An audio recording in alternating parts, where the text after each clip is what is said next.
नमस्कार, बहुत स्वागत है आपका। आप देख रहे हैं गुड लक स्पेशल और मैं हूं आपके साथ शैलेंद्र पांडे। साल 2025 का सबसे बड़ा चंद्र ग्रहण आ रहा है। इस चंद्र ग्रहण का प्रभाव देश दुनिया पर कैसा पड़ेगा, आपकी राशियों पर इसका कैसा प्रभाव पड़ेगा, आज इस विषय पर बात करेंगे। इसी चंद्र ग्रहण के साथ आरंभ हो रहा है पितृपक्ष। तो पितृपक्ष की विशेषताएं क्या हैं और पितृपक्ष के नियम क्या हैं, इस पर भी चर्चा करेंगे। तो चलिए कार्यक्रम की शुरुआत करते हैं और सबसे पहले जानते हैं सप्ताह का मंत्र। सप्ताह का मंत्र है ओम रोहिणीशः सुधा मूर्ति सुधा गात्र सुधाशन। ओम रोहिणीशः सुधा मूर्ति सुधा गात्र सुधाशन। विषम स्थान संभूताम पीड़ाम हरतु मे विधु। विषम स्थान संभूताम पीड़ाम हरतु मे विधु। विधु कहते हैं चंद्रमा को, और ये चंद्रमा का मंत्र है। अगर आपकी कुंडली में चंद्रमा की स्थिति अच्छी नहीं है, चंद्रमा नकारात्मक स्थान में बैठा हुआ है, तो रोज शाम को 108 बार इस मंत्र का जप करिए और चंद्रदेव से कृपा की प्रार्थना करिए। आपको चंद्रदेव की कृपा मिलेगी। साथ ही साथ चूंकि हम चंद्र ग्रहण की बात करने जा रहे हैं, तो जिन लोगों का चंद्रमा गड़बड़ है, अगर वो चंद्र ग्रहण के समय इस मंत्र का जप करें तो उन्हें विशेष लाभ होगा। देखिए, हम आपको शुरू में ही बता रहे हैं कि साल 2025 का सबसे बड़ा और सबसे महत्वपूर्ण चंद्र ग्रहण आ रहा है। तो सबसे पहले ये समझते हैं कि इस बार के चंद्र ग्रहण की पूरी स्थिति क्या है, इसका महत्व क्या है। देखिए, ये चंद्र ग्रहण साल 2025 का पूर्ण चंद्र ग्रहण है। इसकी शुरुआत हो रही है 7 सितंबर को। ये ग्रहण 7 सितंबर की रात को 8:58 पर आरंभ होगा और ये बिल्कुल परफेक्ट ग्रहण होगा, कंप्लीट होगा, पूर्णता पर होगा रात के 11:41 पर। 7 तारीख की मध्यरात्रि बीतने के बाद जब 8 सितंबर आ जाएगा, तो 8 सितंबर को प्रातः 2:25 पर यह ग्रहण समाप्त होगा। यानी ये ग्रहण 7 तारीख को रात 8:58 पे शुरू होगा और मध्यरात्रि के बाद 2:25 पर समाप्त होगा। ज्योतिष के अनुसार ये ग्रहण आरंभ होगा कुंभ राशि और शतभिषा नक्षत्र में, और इस ग्रहण का समापन होगा कुंभ राशि और पूर्वा भाद्रपद नक्षत्र में। ये जो पूर्ण चंद्र ग्रहण है, ये भारतवर्ष में दृश्य होगा, यानी भारत में ये ग्रहण दिखाई देगा। ये ग्रहण लग रहा है कुंभ राशि में, और कुंभ राशि स्थिर राशि है। इसीलिए स्थिर राशि में ग्रहण होने के कारण इसका प्रभाव लंबे समय तक दिखेगा। लगभग अगले 3 से 6 महीने तक इसका प्रभाव दिखाई देगा। तो एक तो ये चंद्र ग्रहण पूर्ण चंद्र ग्रहण है और दूसरा स्थिर राशि में लगने की वजह से ये ग्रहण बहुत शक्तिशाली हो गया है और इस ग्रहण का प्रभाव देश दुनिया पर और राशियों पर लंबे समय तक पड़ता हुआ दिखाई देगा। अब ये जानते हैं कि इस चंद्र ग्रहण की सावधानियां और नियम क्या हैं। देखिए, ये ग्रहण भारतवर्ष में दृश्य होगा, भारतवर्ष में दिखाई देगा। ग्रहण जहां पर दिखाई देता है वहां पर सूतक के नियम लागू हो जाते हैं। चूंकि भारत में ये ग्रहण दिखेगा इसलिए इसमें सूतक के सारे नियम लागू होंगे। सूतक के नियमों में होता है कि मंदिरों के कपाट बंद हो जाते हैं, भोजन करना सोना मना हो जाता है, उस समय में भगवान का भजन कीर्तन किया जाता है और कोई सांसारिक काम नहीं किया जाता। सूतक का आरंभ होगा 7 सितंबर को दोपहर 12:18 पर और सूतक का समापन होगा 12 बजे के बाद 8 सितंबर को अर्ली मॉर्निंग 1:26 पर। यानी 7 सितंबर को दोपहर 12:18 पे शुरू होगा सूतक और 8 सितंबर को मध्यरात्रि के बाद 1:26 पर सूतक समाप्त हो जाएगा। सूतक काल में प्रयास करें कि आप कोई आहार ग्रहण ना करें। इस समय में जिस भी ईश्वर के स्वरूप की उपासना करते हो उसकी उपासना करना अच्छा होगा। जब ग्रहण लगता है तो सबसे ज्यादा डराया जाता है गर्भवती महिलाओं को। ग्रहण मत देखो, कैंची मत चलाओ, चाकू मत छुओ, सो नहीं, टहलते रहो, तमाम दुनिया भर की बातें बताई जाती हैं। देखिए, होता क्या है, गर्भवती महिला का मन बच्चे के मन के साथ जुड़ा होता है गर्भ में। तो अगर गर्भवती महिला निगेटिव सोचेगी कि ग्रहण का उस पर या बच्चे पर बुरा असर पड़ेगा तो जरूर पड़ेगा।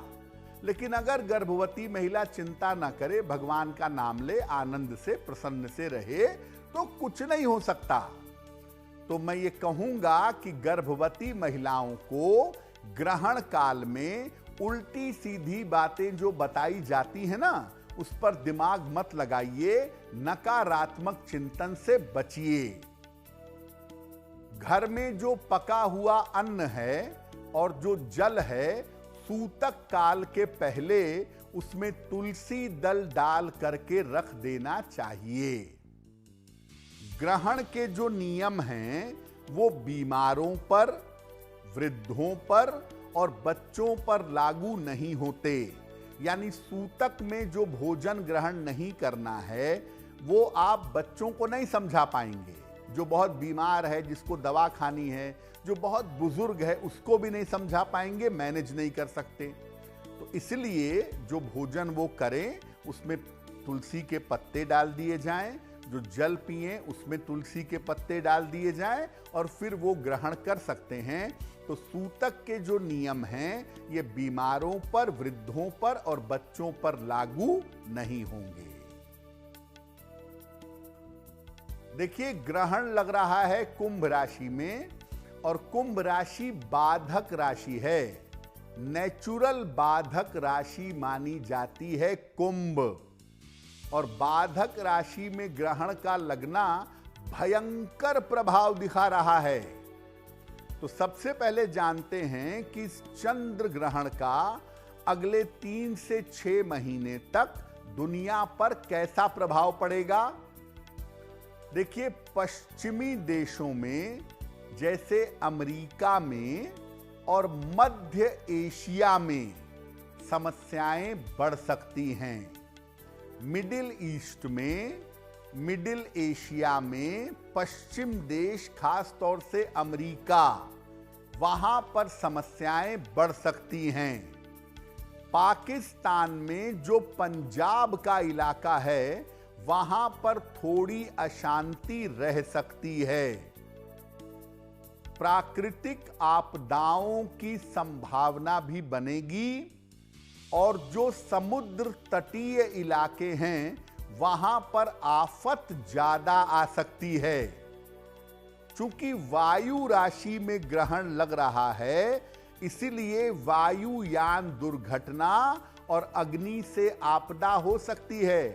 प्रशांत महासागर में जो अग्नि का इलाका है, वहां पर आग फैल रही है और लगातार भूकंप आ रहे हैं, इसका आरंभ हो चुका है। धार्मिक और व्यापारिक मामलों को लेकर समस्याएं बढ़ सकती हैं। दुनिया भर में ट्रेड वॉर शुरू हो सकती है, जिसकी शुरुआत लगभग हो चुकी है और ये ट्रेड वॉर बहुत भयंकर हो सकता है। हालांकि इसमें अमेरिका के झुकने की संभावना बहुत ज्यादा है कि अमेरिका थोड़ा मेलो डाउन हो जाए, थोड़ा झुक जाए, लेकिन ट्रेड वॉर पूरी दुनिया में बढ़ेगी। और साथ ही साथ धार्मिक विवाद, बेवजह के रिलीजियस झगड़े भी इस समय बढ़ सकते हैं, जिनकी वजह से दिक्कतें आ सकती हैं। तो चंद्र ग्रहण तैयार है दुनिया का नक्शा बदलने के लिए। भारत पर इसका कैसा प्रभाव होगा, भारत के लिए चंद्र ग्रहण कैसा रहेगा, आइए वो भी जान लेते हैं। देखिए, भारत में उत्तराखंड का जो इलाका है, उत्तरी उत्तर प्रदेश का इलाका और पंजाब का इलाका, वो इस चंद्र ग्रहण से भयंकर प्रभावित होगा। उत्तराखंड, उत्तर प्रदेश का उत्तरी इलाका और पंजाब, यहां की स्थिति बिगड़ सकती है। भारत पाकिस्तान की पंजाब वाली जो सीमा है, वहां पर काफी तनाव बढ़ सकता है। जो पर्वत के इलाके हैं, हिमाचल का इलाका है, उत्तराखंड का इलाका है, यहां पर विशेष समस्याएं हो सकती हैं। प्राकृतिक आपदाएं एकदम से बढ़ेंगी और राजनीतिक परिवर्तन हो सकता है। इस समय देश के बहुत सारे राज्यों में बड़ा परिवर्तन हो सकता है और केंद्र सरकार में भी आंतरिक परिवर्तन दिख रहे हैं। आकाशीय विपदाएं जैसे बादल का फटना, बिजली का गिरना, ये भी दिख रहा है और वायुयान दुर्घटनाओं जैसी स्थिति बन रही है। अगले 6 महीने में देश के प्रमुख राज्यों में सत्ता परिवर्तन जैसी नौबत आ सकती है। बड़े बड़े लोगों की कुर्सी हिल सकती है और जो बड़े राजनेता हैं, उनके भविष्य के लिए मुश्किल होगी और उनके स्वास्थ्य के लिए भी अगले 6 महीने कठिन होंगे। यानी जो बड़े राजनेता उम्मीदें पाल कर बैठे हैं कि ये मिलेगा वो मिलेगा, वो सब चला जाएगा। और स्वास्थ्य को लेकर भी सावधानी रखनी होगी, क्योंकि इस समय दुर्घटनाओं जैसी संभावना भी जो देश पर असर डाले, ऐसी संभावना बन सकती है। तो देश दुनिया पर चंद्र ग्रहण क्या असर दिखा रहा है या क्या असर आने वाले समय में दिखाएगा, वो हमने आपको बताया। आपको बताया कि सूतक काल में आपको किन किन सावधानियों का पालन करना चाहिए। अब ये जानते हैं कि ग्रहण काल में क्या करना लाभदायक होगा, ग्रहण में क्या करना चाहिए। देखिए, ग्रहण का समय इतना बुरा नहीं होता है और ग्रहण का समय चमत्कार के लिए, ईश्वर की कृपा के लिए बड़ा इंपॉर्टेंट है। तो ग्रहण काल में मंत्र जप करना, भगवान की स्तुति करना और ध्यान करना विशेष लाभकारी होता है। ऐसा मानते हैं कि अगर ग्रहण के काल में आप ध्यान करें तो आपका जो कनेक्ट है, आपका जो कनेक्शन है वो ईश्वर के साथ तुरंत जुड़ जाता है। ग्रहण के समय में अगर आप वास्तविक रूप से पूजा प्रार्थना करते हैं तो आपकी प्रार्थना निश्चित रूप से स्वीकार होगी। और अगर कोई मंत्र सिद्ध करना चाहते हैं या दीक्षा लेना चाहते हैं तो ग्रहण के समय में, ग्रहण के काल में लेना बड़ा शुभ होता है। दीक्षा ले लें, गुरु की वंदना कर लें, मंत्र सिद्ध कर लें, बहुत ही बढ़िया होगा। और ग्रहण के बाद स्नान करके, अब ग्रहण तो 8 सितंबर को भोर में खत्म होगा, तो उसके बाद नहा करके, घर की साफ सफाई करके किसी निर्धन व्यक्ति को कुछ न कुछ दान करिएगा। अब चूंकि चंद्र ग्रहण है तो सफेद चीज जैसे चावल, चीनी, दूध, इसका दान करना बहुत ही शुभ रहेगा। तो हमने आपको बताया कि देश दुनिया पर ग्रहण का कैसा प्रभाव होगा।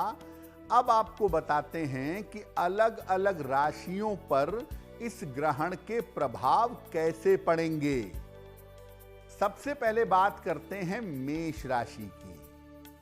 देखिए, मेष राशि वालों के लिए ये चंद्र ग्रहण बहुत ही अच्छा है।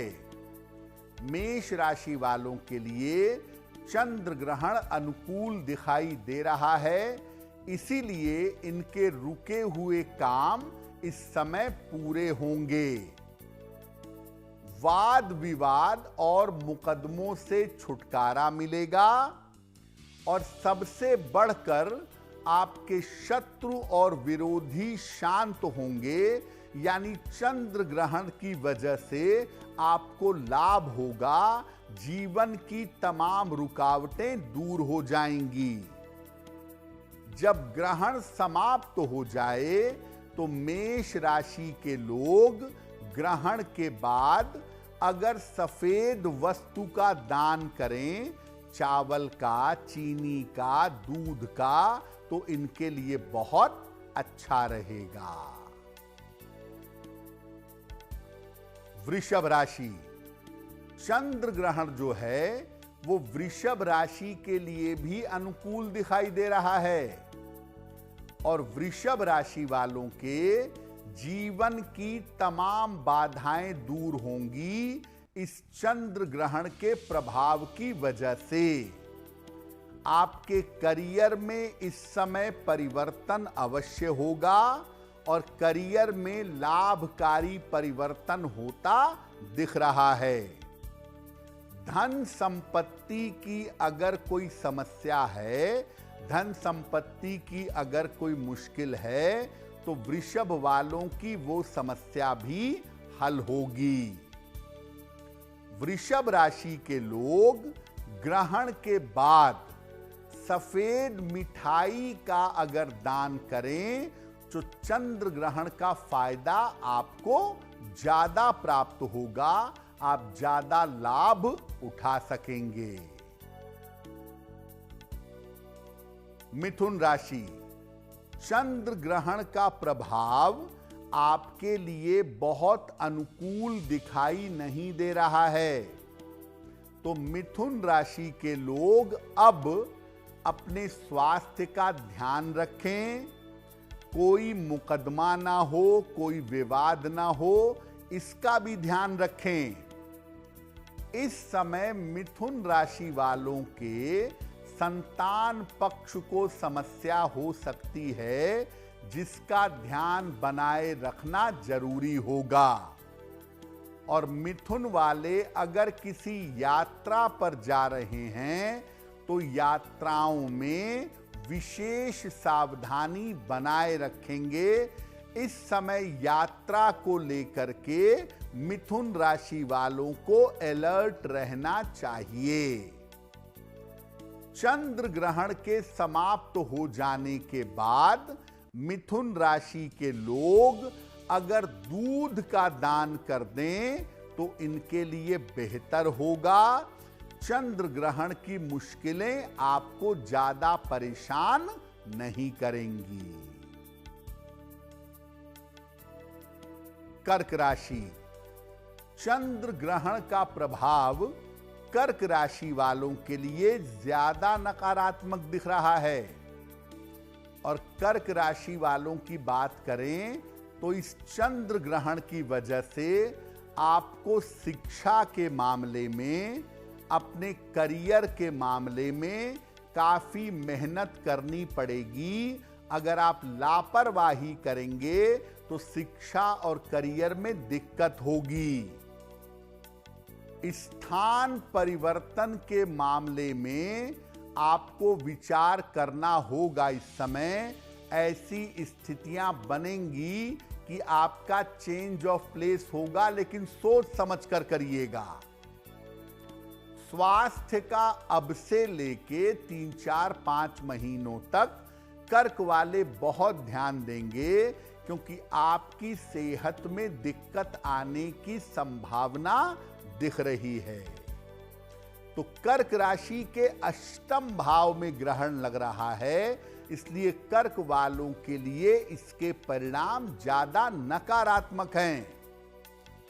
कर्क राशि के लोग ग्रहण काल में, जब ग्रहण चल रहा हो, कम से कम ज्यादा न भी कर सकें तो 108 बार नमः शिवाय का शिव मंत्र का जप करेंगे तो बहुत बेहतर होगा।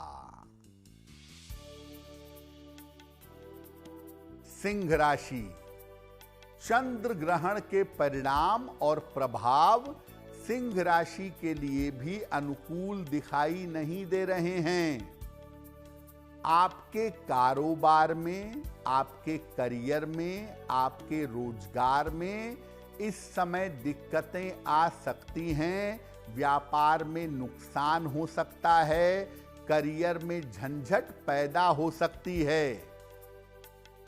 सिंह राशि वाले वैवाहिक जीवन का बहुत ध्यान रखें, और अगर कहीं पर शादी की बात पक्की हुई है, इस समय अलर्ट रहिए, कहीं ऐसा ना हो कि ग्रहण की वजह से शादी होते होते रुक जाए। सतर्क हो जाइए। और फिलहाल कहीं पर पैसा लगाने में, कहीं पर इन्वेस्टमेंट करने में सावधानी रखिएगा। जरा सी लापरवाही से आपका पैसा डूब सकता है, आपको नुकसान हो सकता है। सिंह राशि के लोग ग्रहण के बाद अगर चावल का दान कर दें तो ग्रहण की मुश्किलें, ग्रहण का नकारात्मक प्रभाव आपके ऊपर ज्यादा नहीं पड़ेगा। कन्या राशि, ग्रहण का प्रभाव कन्या राशि वालों के लिए उत्तम दिख रहा है। स्वास्थ्य का जो आपके मामला है वो बेहतर होगा। सेहत में लगातार आपके सुधार होता दिखाई दे रहा है। और इस समय अगर आप एफर्ट करेंगे, आपकी राशि कन्या है, प्रयास करेंगे तो आपके रुके हुए काम पूरे होंगे। शत्रु और विरोधी आपके परास्त होंगे, यानी आपको हर तरफ से करियर में, जीवन में, सेहत में सफलता मिलेगी। इस समय का सही प्रयोग करें। और जब चंद्र ग्रहण समाप्त हो जाए तो सफेद मिठाई का अगर दान कर देंगे तो ग्रहण के परिणाम और भी ज्यादा शुभ होंगे। तुला राशि, तुला राशि वालों के लिए ग्रहण के परिणाम बहुत बेहतर नहीं हैं। करियर में आपके समस्या आ सकती है। लापरवाही करेंगे, अचानक नौकरी जा भी सकती है, काम छूट भी सकता है। लिखा पढ़ी के काम में आपको सावधानी रखनी चाहिए। प्रेम और रिश्तों के मामले में बेवजह का अपयश मिल सकता है। प्रेम और रिश्तों के मामले में इस समय अलर्ट रहना चाहिए। और जब ग्रहण समाप्त हो जाए, चंद्र ग्रहण, तो किसी निर्धन व्यक्ति को अगर चावल का दान कर दें तो काफी हद तक ग्रहण का नकारात्मक प्रभाव कम हो जाएगा। वृश्चिक राशि, चंद्र ग्रहण चतुर्थ भाव में लग रहा है, जो काफी नकारात्मक है। इसलिए वृश्चिक वालों के पारिवारिक जीवन में और आंखों के मामले में समस्या के योग दिख रहे हैं। वृश्चिक वालों का पारिवारिक जीवन डिस्टर्ब हो सकता है और आंखों में समस्या हो सकती है। इस समय लापरवाही करेंगे तो धन और संपत्ति का नुकसान हो सकता है। अगर किसी लंबी यात्रा पर जाना है और आपकी राशि वृश्चिक है तो यात्रा में बहुत सावधानी रखिएगा। ग्रहण विशेष नकारात्मक है वृश्चिक वालों के लिए, सतर्क हो जाइए। ग्रहण के दौरान अगर शिव मंत्र का जप कर लें, 108 बार ही सही, नमः शिवाय का जप कर लें तो बहुत बेहतर होगा। धनु राशि, धनु राशि वालों के लिए चंद्र ग्रहण काफी अच्छा दिखाई दे रहा है और आपको एकदम से अचानक करियर में कोई बड़ा अवसर मिल सकता है। करियर में कोई बड़ा फायदा हो सकता है। स्थान परिवर्तन के योग बन रहे हैं और इस समय अगर आप कोशिश करेंगे तो आपके तमाम रुके हुए काम भी इस समय पूरे होंगे। यानी धनु वालों के लिए चंद्र ग्रहण खुशियां लेकर आ रहा है। अगर आपकी राशि धनु है तो ग्रहण के बाद किसी निर्धन व्यक्ति को दूध का दान कर दीजिएगा। ऐसा करने से चंद्र ग्रहण के शुभ परिणाम आपको प्राप्त होंगे। मकर राशि, चंद्र ग्रहण बहुत अच्छा नहीं दिख रहा है आपके लिए, सतर्क रहें। धन का नुकसान हो सकता है, पैसा डूब सकता है, गिर सकता है, चोरी हो सकता है और अचानक से आपके पारिवारिक जीवन में समस्या आ सकती है। इस समय करियर में कोई लापरवाही मत करिएगा, वरना बेवजह मुश्किल में पड़ेंगे, आपको अपयश मिलेगा, आप परेशान होंगे। तो मकर वालों को पारिवारिक जीवन का और पैसे के नुकसान का बहुत ध्यान देना होगा। इस समय वहां पर मकर वालों को दिक्कत हो सकती है। चंद्र ग्रहण के बाद आप सफेद मिठाई का अगर दान कर दें किसी निर्धन व्यक्ति को, तो निश्चित रूप से ग्रहण के बहुत ज्यादा नकारात्मक प्रभाव आपके ऊपर नहीं पड़ेंगे। कुंभ राशि, ग्रहण कुंभ राशि में ही लग रहा है, तो कुंभ वालों की अगर बात करें तो इनके स्वास्थ्य का मामला थोड़ा सा गड़बड़ दिख रहा है। माता पिता के और स्वयं के स्वास्थ्य का इनको ध्यान इस समय रखना चाहिए। अगर आपकी राशि कुंभ है तो करियर जैसा चल रहा है चलने दीजिए। करियर में कोई रिस्क मत लीजिए, कोई बड़ा परिवर्तन मत करिए। रिश्तों का मामला, प्रेम का मामला आपको मुश्किल में डाल सकता है। प्रेम संबंधों को लेकर थोड़ा सीरियस हो जाइए। ग्रहण के बाद किसी निर्धन व्यक्ति को अगर चावल का दान कर दें तो ग्रहण के दुष्प्रभाव कम होंगे। मीन राशि, ग्रहण आपके लिए 12वें भाव में है, नकारात्मक ज्यादा है। कहां ध्यान देंगे? स्वास्थ्य और मानसिक स्थिति में आपके लिए मुश्किलें हो सकती हैं। स्वास्थ्य और मानसिक स्थिति का ध्यान दीजिएगा। पारिवारिक जीवन का इस समय बहुत ध्यान रखिएगा, क्योंकि परिवार में बड़े बुजुर्गों के साथ आपस में बेवजह के विवाद हो सकते हैं और इस समय दुर्घटनाओं से सावधान रहिएगा।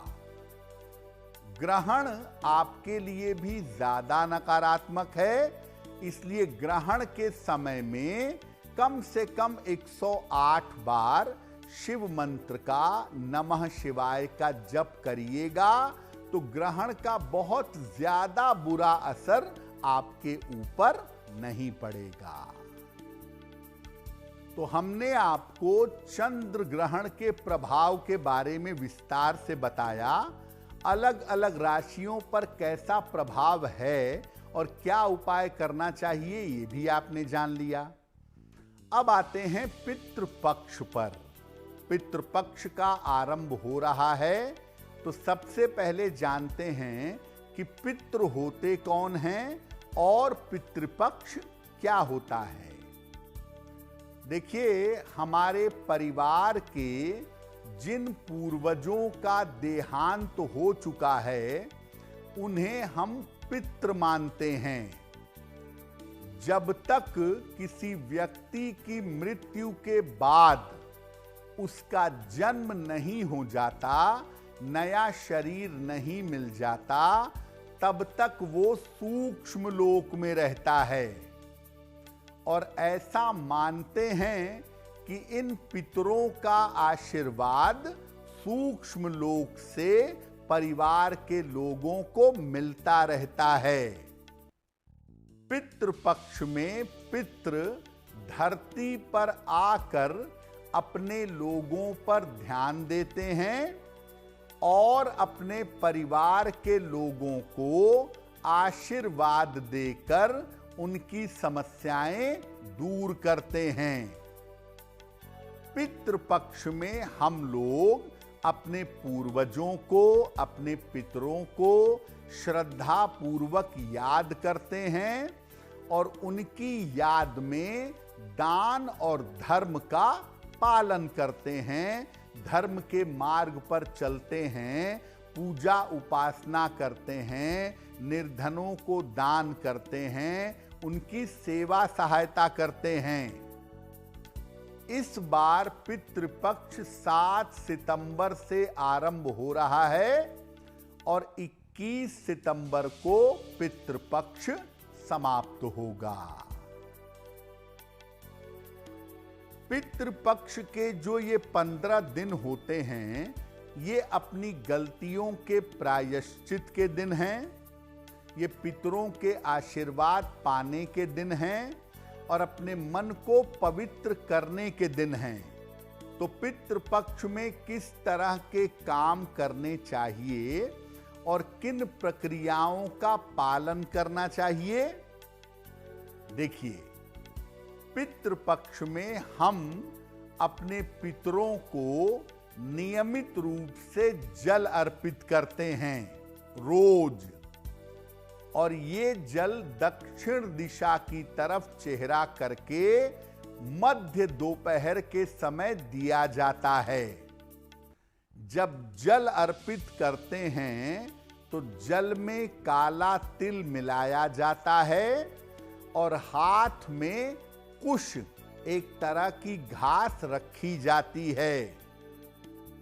जिस दिन पूर्वज के देहांत की तिथि होती है, तिथि तारीख नहीं, जैसे पूर्वज का देहांत चतुर्थी को हुआ, नवमी को हुआ, दशमी को हुआ, तो उस तिथि पर अन्न और वस्त्र का दान किया जाता है और उसी दिन किसी निर्धन को भोजन भी कराया जाता है। इसके बाद पितृपक्ष के काम समाप्त हो जाते हैं। अब देखिए, आप अपने सारे पूर्वजों के पितरों की देहांत की तिथि तो जान नहीं सकते। ऐसी स्थिति में पितृ विसर्जन अमावस्या के दिन, जो इस बार 21 सितंबर को है, उस दिन आप अपने सारे पितरों को याद करके उनके नाम से पूजा उपासना करते हैं, उनके नाम से दान करते हैं, तो पूर्वजों की आत्मा को शांति मिलती है। पितृपक्ष के इस महत्वपूर्ण समय में किन किन बातों का ध्यान रखना चाहिए और किन किन सावधानियों का पालन करना चाहिए? देखिए, नियम ये कहता है कि पितृपक्ष में दोनों समय स्नान करना चाहिए, सुबह भी और शाम को भी, और अपने पितरों को याद करना चाहिए। कुतप वेला में, कुतप वेला होती है बिल्कुल ठीक दोपहर में, कुतप वेला में पितरों को तर्पण दें यानी जल दें, और जल देकर उनकी आत्मा की शांति की प्रार्थना करें। इसी वेला में तर्पण का विशेष महत्व है। तर्पण में कुश और काले तिल का भी विशेष महत्व है। इनको हाथ में ले करके जल में काला तिल मिला के, कुश की अंगूठी पहन के या कुश हाथ में लेकर तब पितरों को तर्पण दिया जाता है, जल दिया जाता है, और तब पितरों की आत्मा को शांति मिलती है।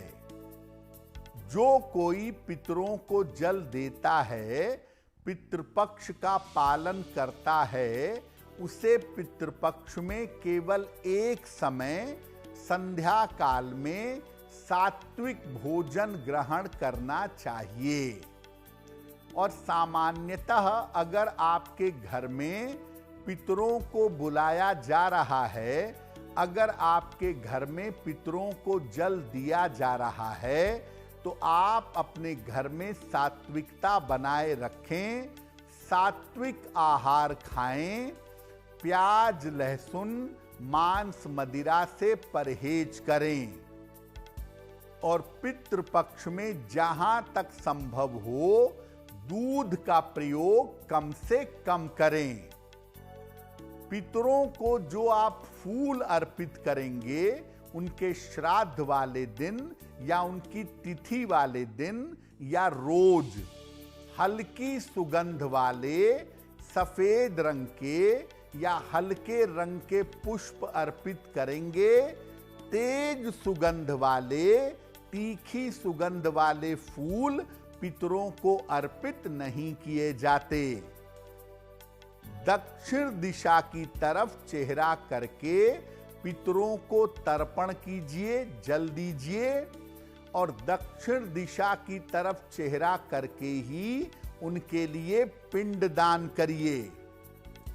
पितृपक्ष में अगर आप नियमित रूप से भगवत गीता का पाठ करें अपने पूर्वजों के लिए, या श्रीमद् भागवत का पाठ करें ऐसे जैसे आप अपने पूर्वजों को सुना रहे हों, अपने पितरों को सुना रहे हों, तो ऐसा करने से उनकी आत्मा को शांति मिलेगी। देखिए, ये बात सही है कि पूर्वजों की तिथि के दिन उनके लिए बढ़िया भोजन बनेगा, बढ़िया भोजन निर्धन को खिलाया जाएगा, अन्न और वस्त्र का दान किया जाएगा, संभव होगा तो दक्षिणा भी दी जाएगी। लेकिन हिंदू धर्मशास्त्र ये नहीं कहते हैं कि आप कर्जा लेकर या दबाव में श्राद्ध करिए, कर्जा लेकर या दबाव में पितृपक्ष मनाइए। अगर आपकी कोई सामर्थ्य नहीं है, अगर आप निर्धन को भोजन कराने लायक नहीं हैं, कुछ दान नहीं कर सकते, तो गाय को हरा चारा खिलाइए, और वो भी नहीं कर सकते तो एकांत में जाकर प्रार्थना करिए। अगर आप केवल प्रार्थना भी कर देंगे तो ईश्वर को, पितरों को सब पता है, उससे भी आपके ऊपर कृपा आएगी।